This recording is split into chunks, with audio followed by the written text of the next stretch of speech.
દેશભરના બજારોમાં દિવાળીના તહેવારની રોનક દેખાવા લાગી છે। માર્કેટ રંગો અને આતિશબાજીથી ભરાઈ ગયું છે। ત્યારે દિવાળીમાં ખાસ કરીને મીઠાઈ અને ફટાકડાના માર્કેટ ધમધમતા હોય છે।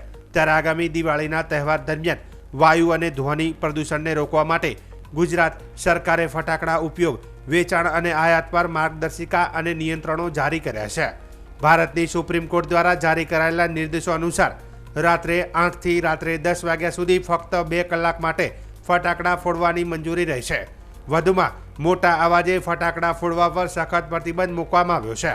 રાત્રે 8 થી રાત્રે 10 વાગ્યા સુધી ફક્ત 2 કલાક માટે ફટાકડા ફોડવાની મંજૂરી નાતાલ અને નવા વર્ષની ઉજવણી માટે માત્ર માન્ય સમય રાત્રે 11:55 થી 12:30 વાગ્યા સુધીનો છે।